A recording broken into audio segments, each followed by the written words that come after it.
સિદ્ધ સાધના YouTube channel પર તમારું સ્વાગત છે. અમારી ચેનલને સબસ્ક્રાઇબ કરીને બેલનું નિશાન દબાવો, જેથી અમારા નવા વિડીયોની અપડેટ સૌથી પહેલાં તમને મળે.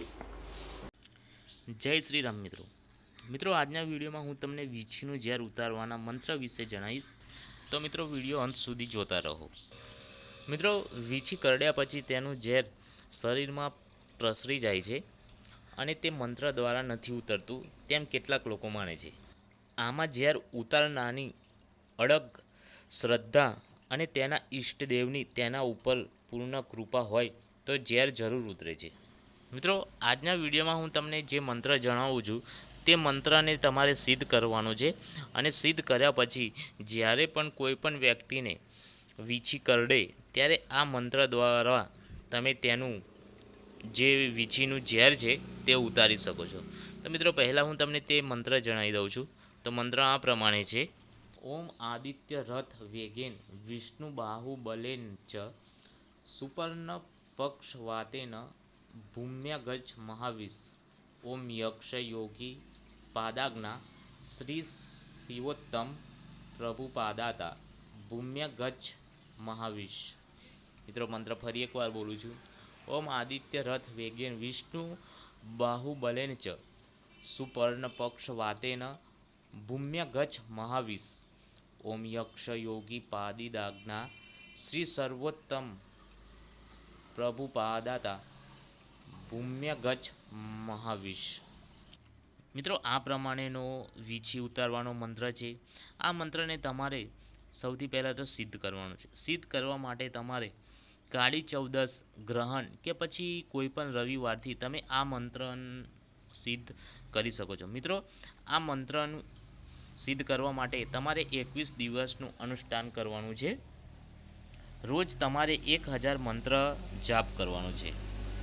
મિત્રો, આ સાધનામાં તમારે માટીનું એક કોડિયું લેવાનું છે અને દિવેટ તમારે નાળા છડીમાંથી બનાવવાની છે. જો શક્ય હોય તો તમે 21 દિવસ સુધી આ દીવો અખંડ રાખી શકો છો અને જો ના રાખી શકાય તેમ હોય તો જ્યાં સુધી તમે મંત્ર જાપ કરો ત્યાં સુધી દીવો ચાલુ રાખવો. માળા તમે કોઈ પણ પ્રકારની લઈ શકો છો. સ્વચ્છ થઈ નિત્યકર્મ પરવાની મંત્ર જાપમાં બેસી જવું. બને તો રાત્રિ સમયમાં પણ તમારે મંત્ર જાપ કરવા. રાત્રે જપ કરનાર વ્યક્તિએ જમવું નહીં. રાત્રે ફક્ત દૂધ પી લેવું. 21 દિવસ દરમિયાન તમારે કોઈના ઘરનું અનાજ ખાવું નહીં. કાળા મગ, કાળા અડદ, મોગરી, રીંગણ, કાળી દ્રાક્ષ, કોઈ પણ કાળા રંગની વસ્તુ તમારે આ સાધના દરમિયાન ઉપયોગમાં લેવી નહીં. મિત્રો, 21 દિવસ આ અનુષ્ઠાન કર્યા પછી 22મા દિવસે કોઈ પણ વ્યક્તિને કરડેલા વીંછીને તમે આ મંત્ર દ્વારા ઉતારી શકો છો. વીંછી ઉતારવા માટે તમારે હાથમાં ભસ્મ લેવી અને 5 કે 7 વખત મંત્ર બોલી જવો. ભસ્મને બને તો માતાજીના મંદિરના યજ્ઞકુંડ હોય તેની ભસ્મ લેવી. આ રીતે વીંછીનું ઝેર ઉતારી શકાય છે. મિત્રો, વીંછીના ઝેર ઉતારવા માટે હું તમને એક બીજો પ્રયોગ પણ બતાવું છું.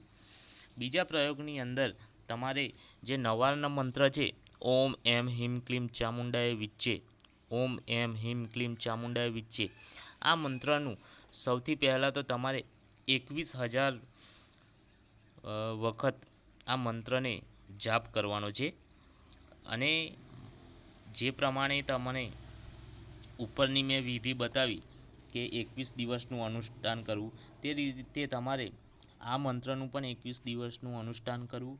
દરરોજ 1000 મંત્ર જાપ કરવા. ત્યાર પછી આ મંત્ર સિદ્ધ થયા પછી તમે આ મંત્રથી પણ વીંછીનું ઝેર ઉતારી શકો છો. મિત્રો, પ્રયોગમાં તમારે જો લેવું હોય તો કંકુ, ભસ્મ પણ લઈ શકો છો. આ રીતે જે જગ્યાએ વીંછી કરડ્યો હોય ત્યાં તમે તે ભસ્મ કે કંકુ લગાવીને જે પહેલા મંત્ર જણાવ્યો તે કે પછી નવારના મંત્ર, કોઈ પણ મંત્ર સિદ્ધ કરીને તમે કોઈ પણ પ્રકારના વીંછીનું ઝેર ઉતારી શકો છો. મિત્રો, આ પ્રયોગમાં જે સાધક મિત્ર છે તે સાધક મિત્રએ ભગવાન પર પૂરી શ્રદ્ધા રાખવી, પોતાના ઈષ્ટદેવ પર સંપૂર્ણ શ્રદ્ધા અને વિશ્વાસ રાખવો, તો તમારું આ કાર્ય સંપૂર્ણ થશે. મિત્રો, આશા રાખું છું તમને મારો આ વિડીયો ગમ્યો હશે. જો તમને મારો આ વિડીયો ગમ્યો હોય તો વિડીયોને લાઇક કરો અને કમેન્ટ કરો. સાથે જ મિત્રો, અમારી ચેનલ સિદ્ધ સાધનાને સબસ્ક્રાઈબ કરીને બેલનું નિશાન દબાવો, જેથી અમારી આવનારી દરેક તંત્ર મંત્ર સાધનાની વિડીયો તમારા સુધી સૌથી પહેલાં પહોંચી શકે. જય શ્રી રામ મિત્રો.